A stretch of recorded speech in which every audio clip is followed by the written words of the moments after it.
I'm going to start out here, right, talking about some Norse mythology. I like mythology a great deal, I like Norse mythology, right? It's got all kinds of neat little lessons in them, right? We'll talk about one of those later. But in particular here, we're talking about the story of earthquakes, how they begin, and how beliefs play together and how they shape our ideas about how to interface with the world. If we think this is a source of earthquakes, we need to do that to get rid of them, right? Back of the Greeks would think that diseases were caused and sent by God, so they'd burn oxen. You'll see the opening of the Iliad talking about this, right? Burning of oxen to get rid of a plague instead of draining a swamp and getting rid of the mosquitoes, right? So stories and these tales have a lot to do with our beliefs and how we come about forming the world. And this is how the book opens, right? We're then going to move very quickly into some Charles Sanders Peirce, right? Who is our one big American philosopher.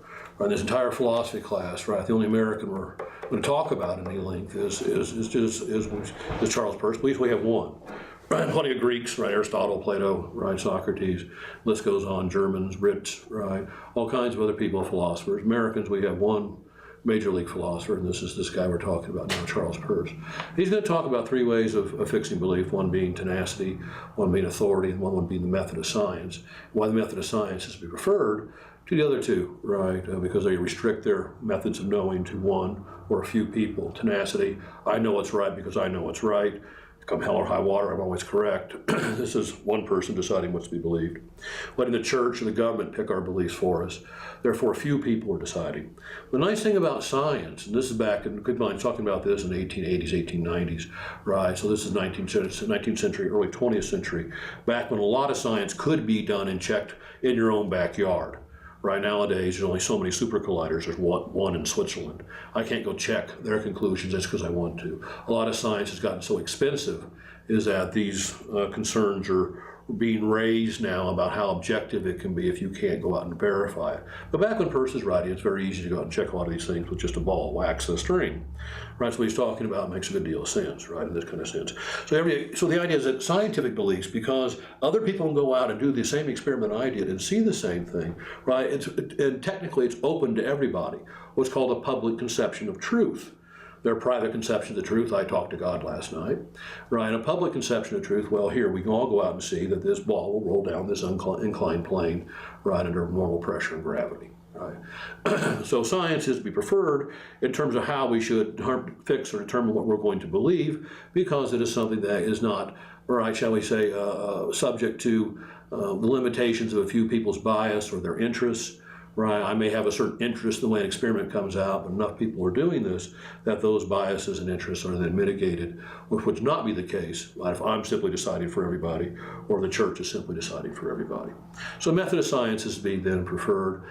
Science, as it turns out, has a difficulty, right, a weakness, however, right, because of its commitment, shall we say, to repeatable and comparable right, observations, right, its commitment to experimentation, right, if something's not observable, right, science can't really talk about it, right? It's not its areas of expertise anymore. So in terms of accuracy of dealing with the external world and matters that can be observed, science is par excellence, the best method of inquiry we seem to have, right?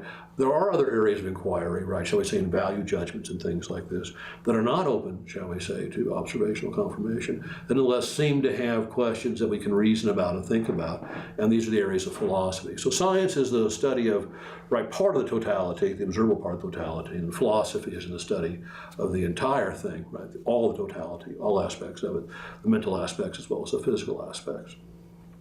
All right, but science is very powerful for doing that.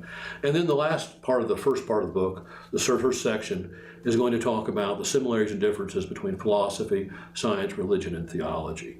Right, science depends on how you want to come at it, any one of those three. All right, religion is a belief system based upon a foundation or starting point in thought, right, that is assumed. You haven't been argued for, have no evidence presented for it, right? In theology, you're basing your starting positions, your foundations, on a divine foundation, right? Well, this is a self-evident proposition that once demonstrated, right, or seen, right, once you understand it, you can see its justification for it. And philosophies are systems of thought built upon non-divine foundations or self-evident foundations. These foundations, again, are put in there to keep, right, an infinite regress for what's your justification for this, what's your justification for this. This will continue indefinitely unless you have a foundation. You say, this in and of itself stands by itself, and from this we start rebuilding. right? For instance, a good example, right, of all foundational thought is Buddhism. Buddhism has the Four Noble Truths. From these four foundations of thought, right, the Buddha builds out an entire philosophy, right? We have some divine foundations included, I think, in chapter 6, right? And then in the section 2 of the book, Descartes' Cogito, we'll talk about for next time, will be an example of philosophical foundation. But science, now the question is about science, the question is, where does the scientific method, what's the justification for it? Why do we think it's accurate? If you want to use a scientific method to support the scientific method, you're going to cross an infinite regress difficulty, right? You can't use a proposition to prove itself, shall we say, right? So you have to have something else that demonstrates, right, why the scientific method is justifiable.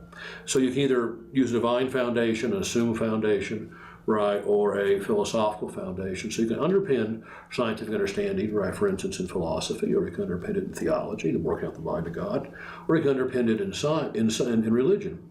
And what's odd about the evolution debate, which really isn't often brought out very often, is how strong the evolutionary side is vis-a-vis the science side. The scientists simply come and assert the scientific method. And the evolutionists always ask them, what's your proof of the scientific method? Well, they just reiterate the scientific method. Folks, that's saying we have faith in the scientific method. We've just assumed that it gives us correct answers about the universe and about the totality of the universe. Right? It's a fair question about where the scientific method gets its justifications. And we'll talk about that in the second section of the book and how you can underpin science with philosophy such that it isn't open to these objections and becomes part of an entire consistent system of thought, as opposed to being more of an orphan, as would appear if it's understood as just being true because it's true.